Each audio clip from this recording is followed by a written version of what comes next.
Why is telling the truth hard? Harry Dunn. Harry Dunn. Harry Dunn. I'm Harry Dunn. I've been called a liar, and, I've been paid by the left. You are now officially part of the Biden campaign. He was a key figure on January 6th. Helped to save my life. I would like to hug him and tell him thank you. And has testified extensively about January 6th. Your testimony helped open the January 6th committee. Fighting on January 6th, that was hard. Officer Harry Dunn is an American hero. A hero. Hero. True hero. We need heroes like you. You are the hero. We will never forget Officer Harry Dunn. I wrote a book, awarded the Congressional Gold Medal, Presidential Citizens Medal. I'm running for Congress. This book isn't just about your feelings, it's about the truth. The truth is on my side. Best disinfected is truth. Saturate Congress with truth tellers. I'll tell you what really happened. Flat out lie about what happened on January 6th. I'll show you the biggest liar on the face of this earth. January 6th was based off of a lie. This guy sounds like Jussie Smollett. His opening statement, he lied. You're not supposed to lie in a congressional hearing. I'm certain that it's false testimony. They lied under oath. I have poured over his congressional testimonies. I've poured over his trial testimonies. I've poured over his media appearances. And the unfortunate thing for Officer Dunn is that when we release a day in the life of Harry Dunn on January 6th, it will contradict every single thing he has ever said about that day. You got people that had the nerve to say that I'm lying, exaggerating. We need people like myself to be out there and be truth tellers. Transparency breeds accountability. I am going to continue telling my story, my truth. I don't conflate my story.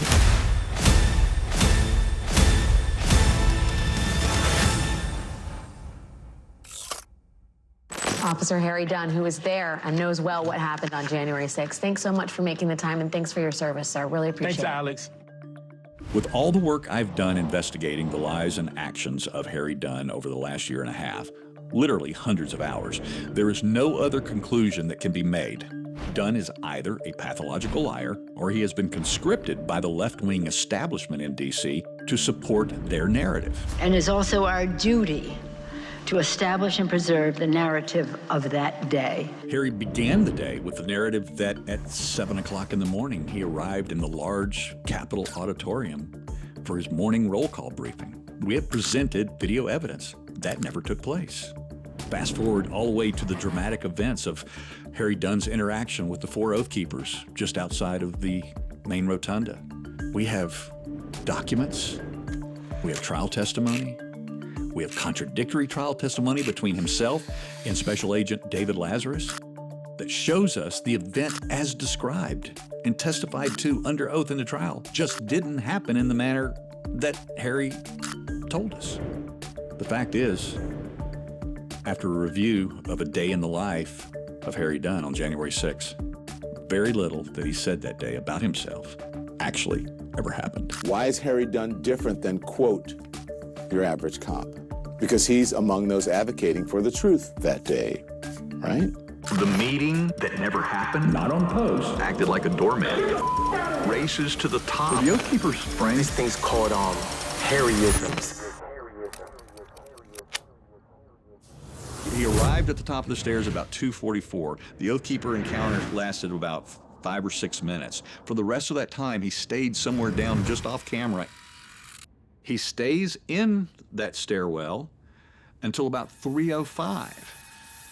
And then when he finally wanders across, because guess who did finally arrive after the Oath Keepers were gone, was Special Agent David Lazarus. Have you been watching the news? Have you? Because there are defunding.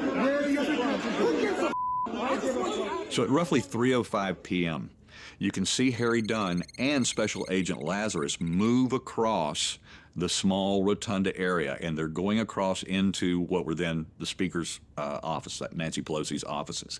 And as they walk into the camera that's actually pointed down the hall in her offices, you can see some ATF and other tactical units rounding the corner very quickly with their weapons up.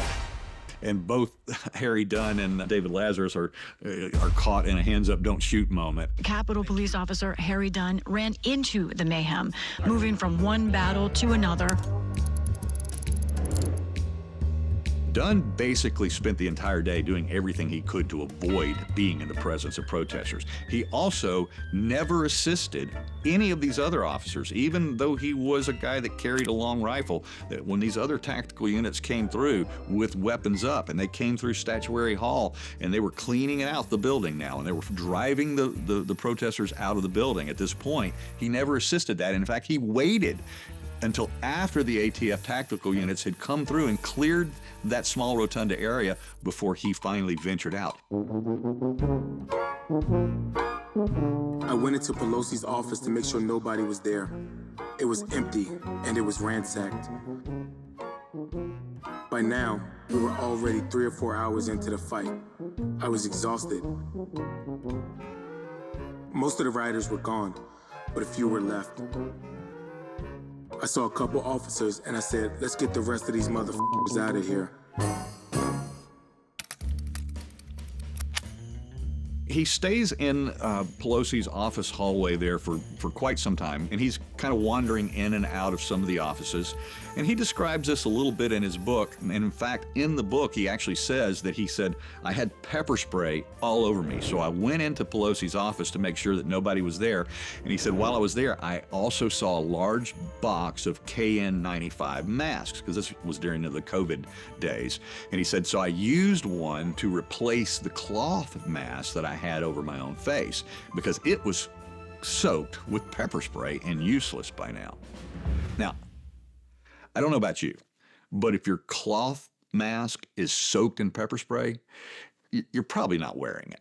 And in fact, you couldn't bear to continue wearing it. Pepper spray remnants were on my coat, and I wiped the pepper spray in my eyes, and it smeared it, and it was just so painful. The mask story is just another example of Harry just not being able to tell the truth or to get his story right. First of all, there's no video evidence whatsoever that he was ever sprayed. Now, we did almost kind of, humorously catch him in an incident of what I would call friendly fire. One of the gas grenades appears to have gone off behind the police lines, and there's you can see a cloud of yellow gas come up on the railing on the upper terrace where he was standing. As he was watching that, all of a sudden a cloud of gas came up and hit him, and he recoiled and went back and bent over, seems to be coughing, that sort of thing. That's the only evidence that we have all day that he was subjected to any type of chemical irritant. He says in his book that as soon as he found those N95 masks, he immediately took off his cloth mask and replaced it with one of the N95s. Except that that's not true. In that area in the small rotunda, we finally see, not in an emergency, not in a panic when he first found the N95 masks, but we see him standing there casually. He's already replaced and put his black mask back on, and then he replaces it with the white N95 mask. This was not an emergency sudden relief that he did in Pelosi's office. He had that box of masks for quite some time before he ever decided to change it. But every time I see Harry Dunn, the police officer who saved the Capitol. My shirt's drenched in sweat, pepper spray. I got blood and cuts on my knuckles. Harry goes to great lengths to try and make sure we know that he was in battle. All right, and part of being in battle that day, as evidenced by a lot of videography from the day. We have tons of video evidence of officers getting hit, just right in the face. There's some horrible events that took place. It's just that we never saw it happen to Officer Harry Dunn. Dunn says he was lucky, suffering only bumps and bruises. These things called Harry-isms. One of the things that we speculated on when we were sitting in the Capitol CCTV viewing rooms is, why is it that Officer Dunn, in particular, seems to spend most of his time avoiding the protesters while so many other officers are actively involved with them? One of the questions that we were asking as we were speculating in the viewing room is, was he scared of the protesters, or was he scared of COVID? Right. And that was the first thing that crossed my mind when I saw him take the black cloth mask off. It never crossed my mind that it might be because of pepper spray, because we never saw him engaged with any of the more violent protesters. So I always wondered, was he scared of the protesters, or was he scared of COVID? Just keep breathing. Keep breathing. There was another scene that took place in which he describes in the rotunda, where he wandered into the rotunda, and he says that he saw a protester who was leaning against the wall in the rotunda, and that another police officer had given this protester a bottle of water to wash out his eyes because the protester had been sprayed with pepper spray. Dunn, in the book, says that he was screaming obscenities, and he was saying F no, and he runs over and yanks the bottle of water out of his hand and then throws it, in his own words, halfway across the rotunda floor. I've got to the point where I've stopped trying to convince people about what happened. Now I want accountability for what did happen.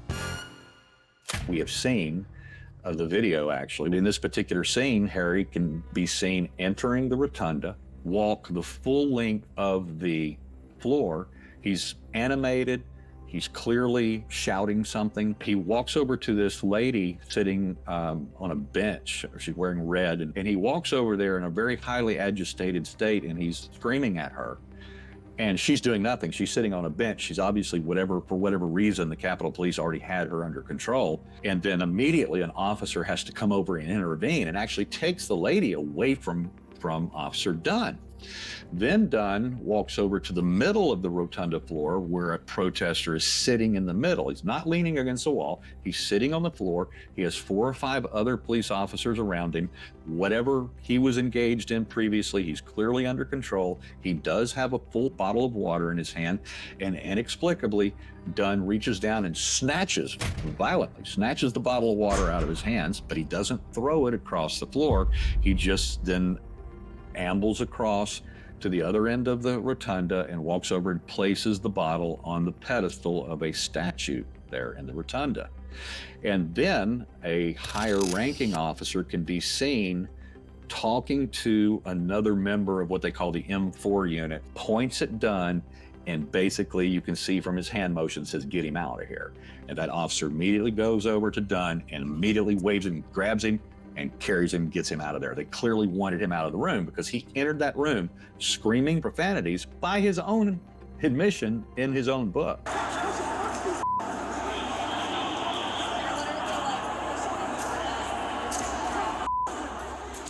And you've become an advocate for mental health, sharing your own struggle with anger, isolation.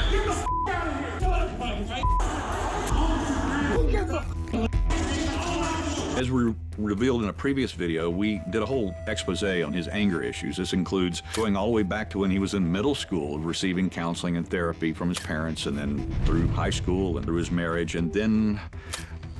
I had a lot of anger. I hate this woman.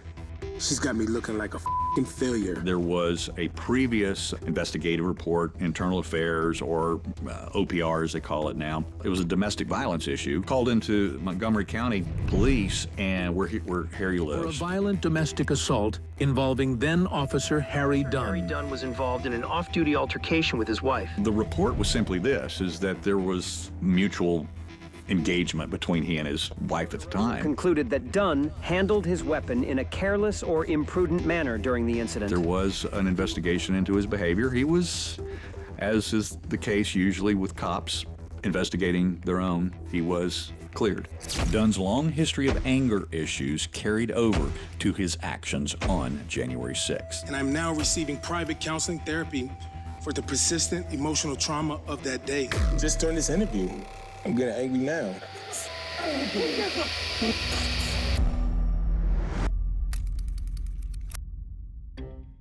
We can see Dunn enter the crypt at one point, and when he does, it was like, oh crap, there's protesters here. And instead of doing what other officers were actually doing at that time, which was actually forming a line around some of these people that had come inside the Capitol, and they were ushering them out. They were giving them directions to leave.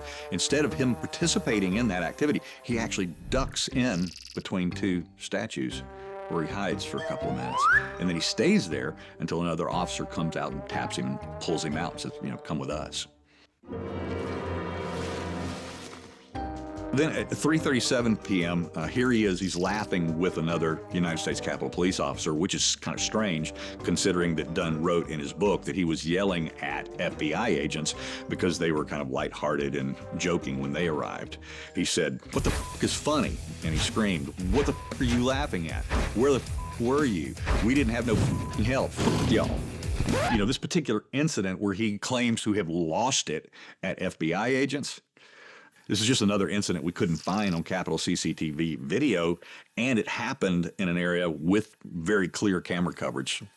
The only thing that we can surmise is that this is just another example of him making up another incident that never happened, which of course he does several times in his book and in other testimonies, in other interviews. But this clearly, by our own viewing of where he says this took place, and at the time he said it took place, we can't find it. And of course, we've also seen hours of additional footage of this particular area, and we just never ever see Harry Dunn chewing out a bunch of plainclothes FBI agents. One of the interesting aspects about his book is he did actually stumble upon the truth one time. He said that he had made his way back outside and went to his original post on the east steps because he had left his phone and his helmet there. We never saw his helmet, but he did retrieve his bag and his phone there that day. But then after that, he says that he headed back into the building through the Senate side to the House. And he says that I went immediately to the crypt. It was filled with people fighting. This was after 4 o'clock, so that's not exactly correct.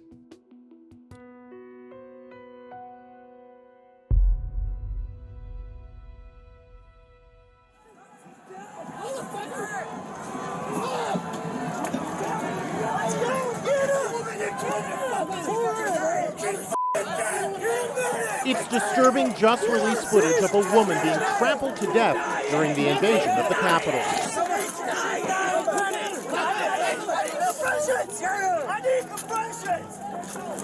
One of the more sad and infamous events that took place that day was the death of a woman by the name of Rosanne Boyland. There's plenty of controversy about how she died, whether she was trampled, whether she was beat to death by Metropolitan Police, whether she OD'd on some sort of amphetamine. All of these stories are there and are being investigated. Could have been any one of those things, could have been a combination of things. We don't know. But we know that it was a tragedy. Yeah. I think she got stuck under there. She fell down and... Got trampled? Yeah. But one of the things that's important about this was how Harry Dunn inserts himself into that story as well.